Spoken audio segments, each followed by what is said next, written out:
दोस्तों, welcome to Vidya home. आज हम आपके लिए लेकर आए हैं लॉ ऑफ कॉन्ट्रैक्ट में रिवोकेशन ऑफ एक्सेप्टेंस, स्वीकृति का प्रतिसहरण।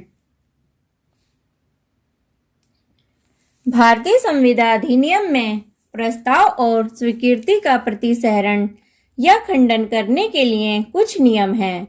निम्नलिखित दशाओं से इनको समझा जा सकता है। नंबर 1, प्रस्ताव में दी गई शर्तों का पूर्ण न होना या स्वीकृति प्रस्ताव के अनुसार न दी गई हो तो करार समाप्त हो जाता है।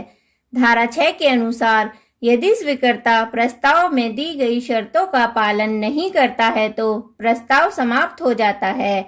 यदि प्रस्तावक प्रस्ताव में कोई तरीका नहीं बताता है तो स्वीकर्ता स्वीकृति की संसूचना इस तरह करे जो कि आमतौर से की जाती है और जो तर्कसंगत हो। उदाहरण, यदि प्रस्ताव करने वाला यह कहता है कि उत्तर डाक से आना चाहिए तो यह आवश्यक नहीं कि उत्तर केवल पत्र द्वारा ही भेजा जाए, उत्तर तार द्वारा भी भेजा जा सकता है। नंबर 2, स्वीकृति प्रस्ताव में दिए गए समय के भीतर नहीं हो तो प्रस्ताव समाप्त हो जाता है।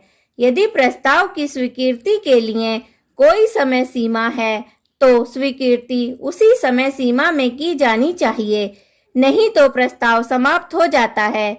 यदि प्रस्ताव में समय सीमा नहीं दी गई है तो स्वीकृति युक्त समय में होनी चाहिए। नंबर 3, प्रस्ताव को अस्वीकृत करने पर या प्रति प्रस्ताव करने पर प्रस्ताव समाप्त हो जाता है। यदि प्रस्ताव को अस्वीकार कर दें तो प्रस्ताव समाप्त हो जाता है। दूसरे, प्रस्ताव के बदले यदि प्रति प्रस्ताव दिया जाता है तो भी प्रस्ताव समाप्त हो जाता है।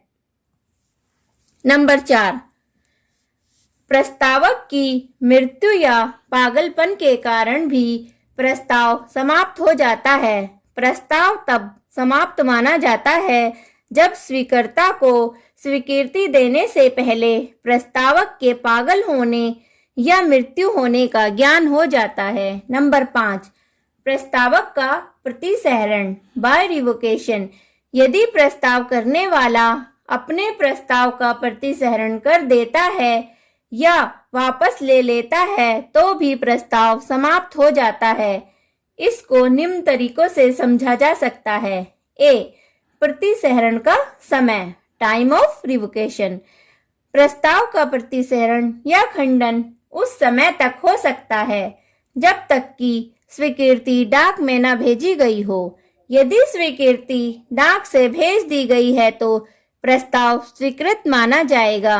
आइए देखते हैं उदाहरण नंबर 1, हैंथन बनाम फ्रेजर। वाद में प्रतिवादी ने कुछ संपत्ति एक निश्चित मूल्य पर बेचने का प्रस्ताव दिया और स्वीकृति के लिए 15 दिन का समय दिया।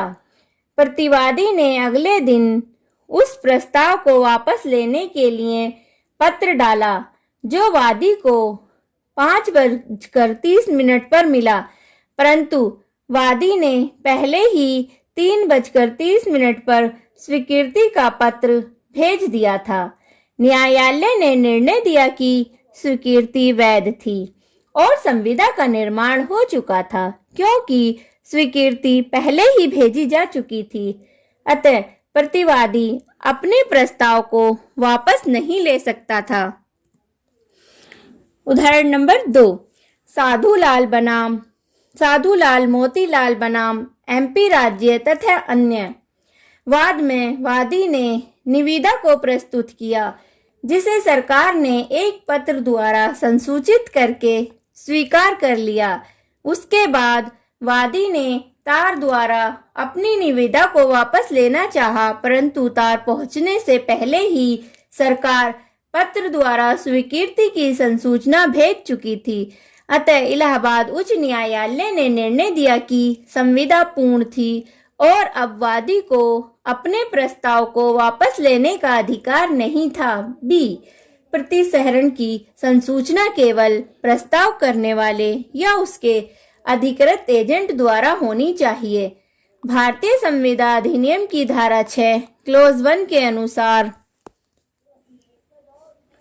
प्रतिसहरण की सूचना प्रस्ताव करने वाले के द्वारा ही होनी चाहिए या अधिकृत एजेंट द्वारा दी जानी चाहिए। सी, स्वीकृति का प्रतिसहरण कैसे होता है?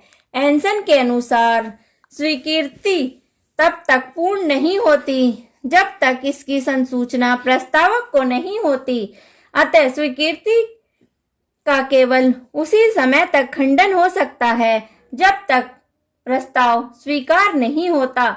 धारा 5 के अनुसार स्वीकृति का प्रतिसहरण केवल उसी समय तक हो सकता है जब तक कि स्वीकृति की संसूचना नहीं हो जाती, उसके बाद प्रतिसहरण संभव नहीं। उदाहरण: क डाक द्वारा ख को मकान बेचने का प्रस्ताव भेजता है। ख भी प्रस्ताव स्वीकार करता है और स्वीकृति डाक से भेज देता है।